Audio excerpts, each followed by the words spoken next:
Hello, my dear students. Today, this is the third lecture related to kingdom and media.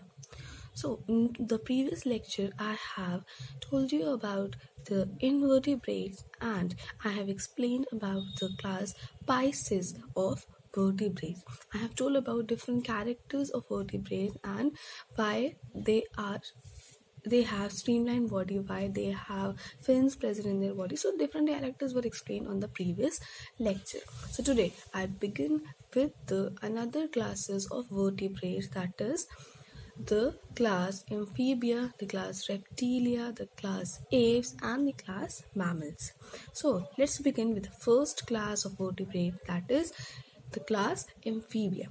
Amphibians we all know that the example of the amphibians is the frog. Frog is an amphibian which lives both on the land also and in the water also. We all must have seen the frog, right? So frog is small, it can jump right high, it has a slippery and moist skin. So the frog is the member of class amphibia. Like the frog, another member of the class amphibia is the toad, and another member you must have not heard, but the another member of the class amphibia is salamander. I think you must have not seen even the salamander, but it looked like a lizard. Salamander looks like a lizard, but it is an amphibian because it has moist and slippery skin. It has some special character due to which it is called as amphibian. All the amphibians which live inside the water and on the land have slippery and moist skin, but the special character which they have, that is they lay down the eggs in water. That is why they are called amphibians. All the amphibians, whether it is a frog, whether it is a toad or the salamander, they are called amphibians because of this special character only. That is, the amphibians lay down their egg in water. They need water for reproduction. That is why they are called as amphibians. When we say about the frog, you have seen the frog. It has very smooth, slippery and moist skin, slimy skin. It is because of the pores present on the body of the frog. So you can see the picture of the frog made over here. This frog has the pores present on its skin, which secrete out some sticky substance called as mucus, and that mucus help the frog to absorb oxygen from the atmosphere. They respire through their skin by absorbing oxygen. After this, they can also breathe through the lungs. They have lungs present in their body for breathing. And the third kind of the respiration which they can do, that is through the mouth. They can breathe through their mouth. So in the amphibians, three kind of the respiration is present. One is through the mouth, second is through the lungs, and third by the help of the moist skin. But this is the about adult amphibians like frog and the toad. But as I said, amphibians lay down their egg in water. So the larva which is produced from the egg, that is a tadpole. Tadpole is produced inside the water. As tadpole is produced inside the water, it lives inside the water only. It don't comes out on the land. So that is why tadpole has gills for respiration. The larva of the frog, that is a tadpole, has gills for respiration. But when we say about a frog, when we say about the toad, they have lungs for respiration. They respire through their skin also, and they respire through their mouth lining also. So three types of the respiration can be done in the amphibians, except the tadpole. As tadpole is the larval stage, so it breathes through the gill. After this, the amphibians also have heart present in their body. In the fishes, I have told that fishes have two-chamber heart, but amphibians are more advanced in the fish, so they have three-chamber heart present in their body. It means they have two auricles and one ventricle. In fishes had two-chamber heart. fishes were having two chamber.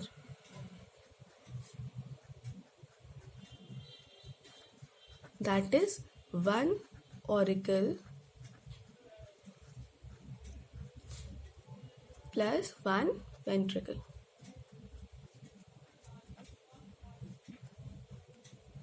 But amphibians have three chamber heart. It means two auricle and one ventricle. So these are some special characters of the amphibians. The examples which are given in your book of amphibians is frog, salamander, toad. Frog and toad you must have seen, but what's sort of a salamander? You can see the picture of the salamander made in your book. This is a salamander which looked like a lizard, but it is kept in the class amphibia because it has smooth and slippery skin. It can respire through the skin, it can respire through the lungs even, and it can respire through the lining of the mouth cavity. And these salamander lay down their egg in water. That is why they are the part of amphibia. After this, the next class which we are coming on to, that is reptiles. Reptiles are also called as the crawling animals.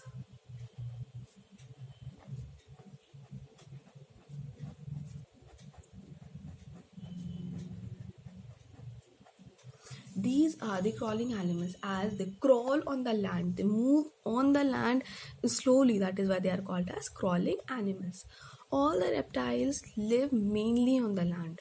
Most of the reptiles, they stay mainly on the land. You must have seen the lizards crawling on the wall. You must have seen the snakes moving onto the land or onto the trees. You must have seen the crocodile moving onto the land. So mostly the tortoise, the turtle, they also move mainly on the land. So they all are the animals who live mainly on the land, but some of them live also inside the water. The crocodiles can live inside the water. The toad and the turtle, they live inside the water. Mostly they are marine and freshwater even. So they can live inside the water even. They can live on the land even. Their habitat is like the amphibians. I'm saying the habitat is the place where a living organism lives.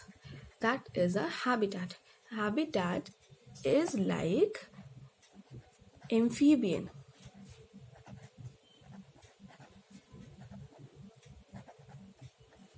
The habitat of reptiles is like amphibians. That is, they can live on the land even and they can live in water even. But they are the reptiles because of the special character. That is, all the reptiles, whether it is a lizard, whether it is snake, whether it is crocodile or turtle or toad. Turtle or tortoise.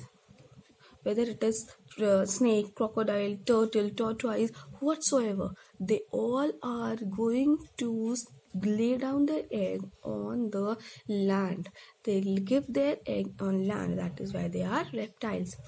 Amphibians were called as amphibians because they lay down their egg in water, while reptiles lay down egg on land. Another special character that they have dry and scaly skins. The scales are present on their body, but the scales are not like the scales of fishes. Fishes also had the scales on their body, but they were made up of protein. But in reptiles, the scales are not made up of protein. They are formed by the skin only. So their skin is dry and scaly.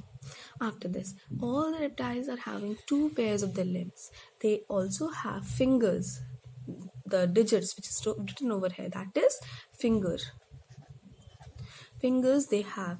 Each limb also has 5 fingers present in them. Up till now we read about the amphibians. Amphibians did not have 5 fingers. They were having 3 or 2 fingers present in their body. But reptiles have 5 fingers present in their body for moving. They have 2 pair of the limbs and they have 5 fingers. All the reptiles are going to have tail present in their body. The Snake is the exception of this. Snake don't have the limbs present in its body because it don't require limbs to move. That is why it don't has the limbs present in its body. But other animals have limbs present in their body with the fingers. After this, all the reptiles have 3.5 chamber heart present in them. The fishes are having 2 chamber heart, amphibians have a 3 chamber heart, but reptiles have 3.5 chamber heart.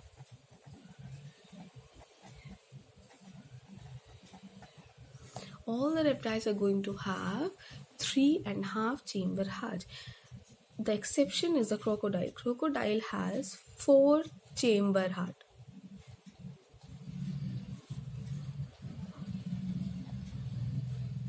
So these are the special characters of the amphibians. All the amphibians are called as the crawling animals. They can live in the land also and in water also. They have dry and scaly skin. After this, they have fingers, limbs present in the body with the 5 digits. After this, they are having 3.5 chamber heart. Now we are coming on to the next vertebrate, that is the apes.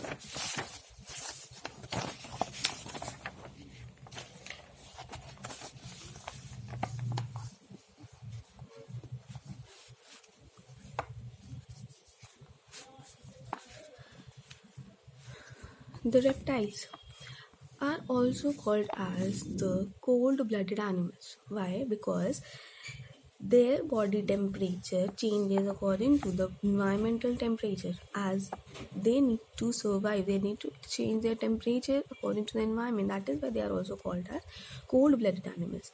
Now, which we are going to read, that is the apes. Apes are called as warm-blooded animals.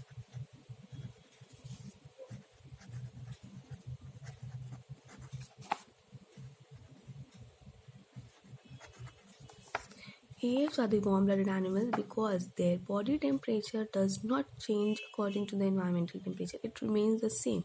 As we human beings are also warm-blooded animal. Whatsoever is the temperature outside, whether it is cold, wet, summers, whether it is winters, whatsoever, we measure our temperature from the thermometer. It remains the same. That is 39.6 degree Celsius. So, if the temperatures remain the same, that is the body temperature, we are warm-blooded animals. Apes or the birds are also warm-blooded animals because their body temperature also remains the same whatsoever condition is present in the environment, or whatsoever temperature is of the environment. Their body temperature does not change, so they are the warm-blooded animals. All the birds we know, they have feathers present in their body. They have wings to fly. They have 1 pair of wings to fly. They don't have teeth. They have a beak. All the birds have beak. They have, see, you can see, the birds have beak present. They don't have the teeth present in their beaks. After this, the birds have 4 chamber hearts. They have 4 chamber heart, and they have claws present in their body for perching. After this, they lay down their eggs in the nest. All the birds mainly lay down their eggs in the nest, and these eggs have hard shell and they are yolky. They are not like the eggs of the reptiles. Reptiles were laying down the egg on the land, and they were having leathery shell. It was the soft shell. But in the birds, the shell is not leathery. The shell is hard, made up of calcium carbonate, and the egg is yolky. We all have seen the bird, but a special character in the bird is that is they have hollow bones present in them. The bones of the birds are hollow in nature. They can fly. They need to fly, so to make their body weight lighter, their bones are hollow, so that when they fly, the air can fill and the body becomes lighter and they can move easily. If the bone will be dense, the body will be heavier and they will not be able to fly. After this, all the birds have lungs for breathing. The birds have lung cavity present in their body for breathing. Birds have the streamlined body. The streamlined body, like that of a fish, as they need to fly in the sky. So the birds have streamlined body so that they could fly easily while flying. Whatever resistance is produced in the air, that should be reduced. To reduce the resistance of air while flying, birds have streamlined body present in them. You can see they have streamlined body. See, head to tail and the head is pointed and the body is broader from the middle. This is streamlined body. So birds have streamlined body to reduce the friction of the air while flying. So what are the special features present in them for flying? That is special features which make the bird help in flying. That is, they have feathers in their body, they have wings to fly. The third, that is, they have streamlined body.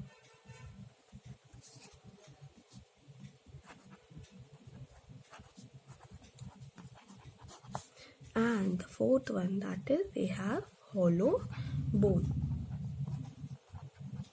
These are the characters, these are the special features which make them fly. That is, first they have feathers, second they have wings, third they have streamlined body, and fourth they have hollow bones. You know about the birds, the parrot, the peacock, the pigeon, the owl. They all are the birds which can fly. But some birds are there which cannot fly, like ostrich, like emu. They cannot fly because they have the capability of fast running. They have stronger muscles present in the legs, they have longer legs, and they can walk quickly. They can run very fast. That is why they cannot fly. They don't have big feathers, they have big wings which help them in flying, because they can walk very fastly, and they also have dense bone present in their body. After this, the next class which we are coming on to, and the last class which we are coming on to, that is class mammals. Mammals are called as milk nourishing animals, or the birth giving animals.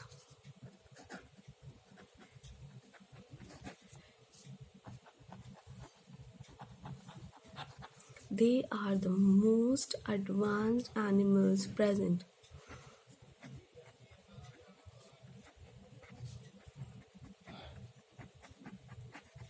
Mammals are the most advanced animal present in the world. They are the milk nourishing animals or the birth giving animals, as they give birth to the young ones. They don't lay their eggs. We are the mammals. Human beings are the mammals. Cow is a mammal. Goat is a mammal. They don't lay their eggs. They give birth to a young one. And for feeding their young ones, they produce milk. The female mammal has the mammary gland present in its body. See, the female mammal has mammary gland present in their body, and these mammary gland produce milk at the time when they give birth to the young ones. You must have seen cow gives the milk, a female cow gives the milk, a female goat gives the milk. How? Because they have mammary gland present in them for nourishing their young ones. After this, the mammals are called as the most advanced animal because all the mammals have either the hair or fur present on their body. Mammals have external air present in their body. We have air pinna, we have external air present in their body. We can touch it even, right? So we have external air present in our body. We have eyes, and the eyelids are present on it. All the mammals can walk, they can move easily, they can show easy locomotion. They don't crawl, they walk by their limbs. After this, all the mammals have 4-chamber heart. All the mammals have a true they developed brain present in their body. After this, the mammals have 4-chamber heart for circulation of the blood. All the mammals breathe through the lungs, and all the mammals are warm-blooded animal, and their body temperature does not changes according to the environmental temperature. So these are the special characters of the mammal, and that is why they are called as the most advanced animal. We human beings are the most advanced mammal because we can even walk. We use our hand for picking up the things. We use our legs for moving on the land. One of the special characters of the mammal is they also have a tail. But we don't have a tail because we don't require that tail. So that tail has become the vestigial organ. Vestigial organ means the organ which is not in use anymore. That is the vestigial organ. So the tail in our body has become vestigial organ. We don't require it. But other than us, all the mammals have a tail. Mouse has a tail, a rat has a tail, a goat has a tail, a cow has a tail, a buffalo has a tail, a monkey has a tail. So every mammal has a tail except the human beings. So this is the end of your topic, that is kingdom animalia, and assignment, that was assignment number 4, which was given previously, will be assigned you again with the answers. So kindly do it in your fair registers. Thank you, and if any query, please come on to it on my portal. Thank you so much.